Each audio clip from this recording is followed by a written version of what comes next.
จำจากบ้านนามาเพื่อเฮียน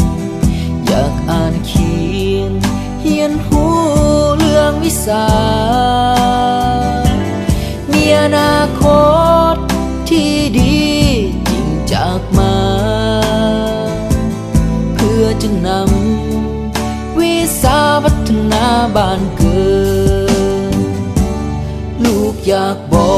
กพ่อแม่บ่ต้องเป็นห่วงอย่าได้ห่วงลูกนี้จะอดทนอดทนศึกษาห้ามเพียนภาคเพียนเฮียนผู้ใส่ตนให้เป็นคนที่ดีของบ้านเมืองของเอิญสั่ง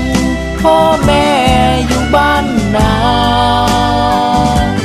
ลูกห่วงหาคิดฮอดอยู่เสมอจะบ่ลืมบุญคุณที่เลี้ยงลูกมาจะบ่ลืมเข้าป่าเจอใหญ่สนึกในใจจะต้องตอบแทนบุญคุณจบภาคเฮียนแล้วลูกจะหวนคืนมาคิดฮอดทุ่งนาพื้นกวางของเฮาป่านนี้เขาคงสักเลืองหุ่งเฮืองไปทั่วท้องนาก่อนจะกลับมา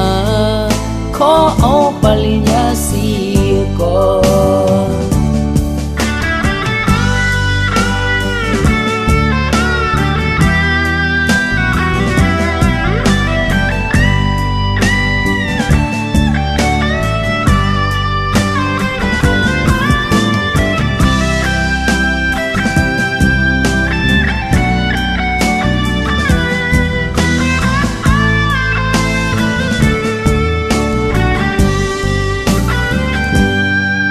อยากบอ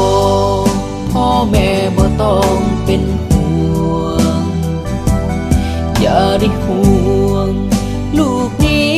จะอดทนอดทนศึกษาห้ามเพียนภาคเพียนเฮียนผู้ใส่ตนให้เป็นคนที่ดีของบ้านเมืองของเอิญสั่งพ่อแม่อยู่บ้านนาลูกห่วงหาคิดฮอดอยู่เสมอจะบ่ลืมบุญคุณที่เลี้ยงลูกมาจะบ่ลืมเข้าป่าเจอใหญ่สนึกในใจจะต้องตอบแทนบุญคุณลูกจะกลับมาเมื่อการศึกษาสำเร็จขอสัญญาจะกลับมาพร้อมปริญญาแน่นอน